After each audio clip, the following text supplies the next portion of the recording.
The Galactic Council chambers fell silent as Ambassador Marcus Reed slammed his fist on the crystalline podium. Tears streamed down his weathered face, and his voice cracked with raw fury. The assembled representatives of 17 species exchanged what passed for concerned glances among their various anatomies. The Vexery delegates' tentacles writhed in disapproval. Such theatrical displays, the Vexery Supreme Chancellor clicked through his translator. This is precisely why humanity's membership application has been denied for the third consecutive cycle. You are slaves to your emotions.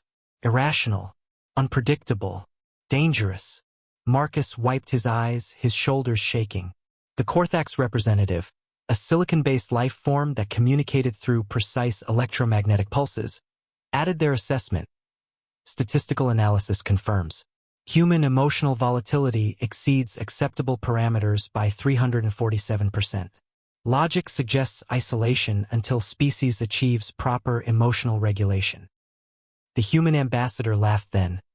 A broken, bitter sound that made several delegates shift uncomfortably. You think our emotions make us weak?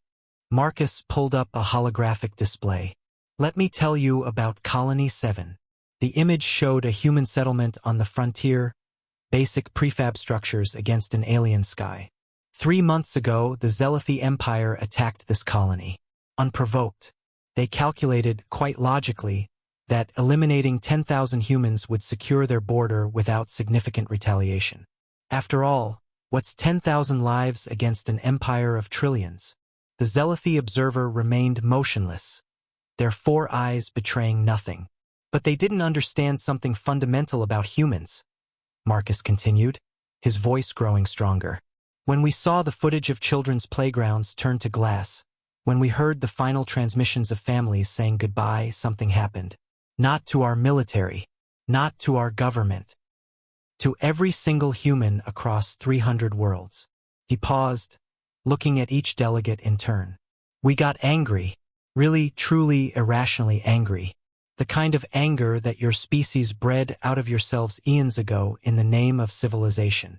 The display shifted to show industrial output graphs. Our factory workers started pulling 20-hour shifts. Not because they were ordered to, because they couldn't sleep knowing those families were unavenged. Our scientists, driven by grief and rage, cracked problems in 3 weeks that had stumped them for decades. Our soldiers didn't just volunteer. They begged to be sent to the front lines. Emotional compromise of rational judgment, the Vexery interjected. This proves our point. Does it?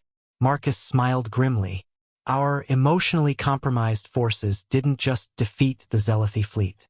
We made them surrender unconditionally in 43 days. Your purely logical species have been trying to contain Zealothi expansion for 2 centuries. The chamber stirred uneasily. The display showed the aftermath.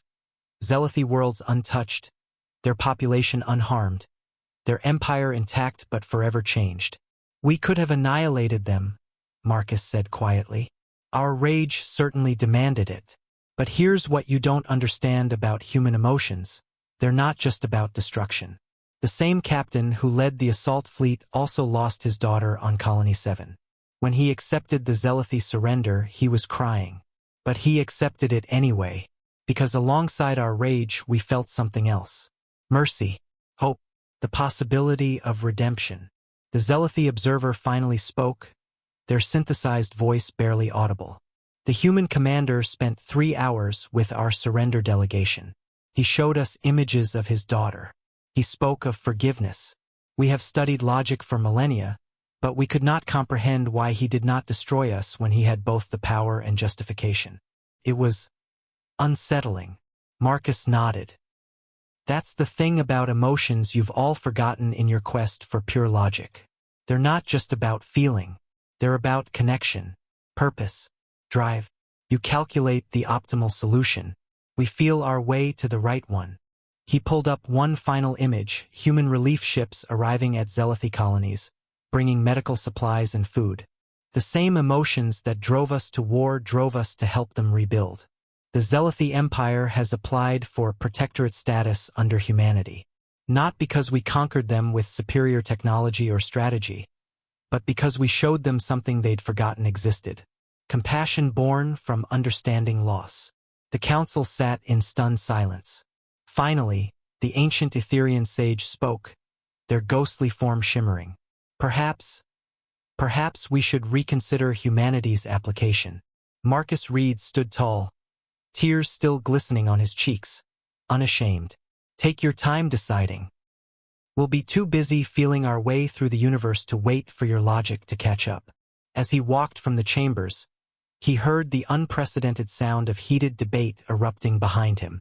For the first time in centuries, the Galactic Council was arguing. It seemed humanity's emotions were already proving contagious.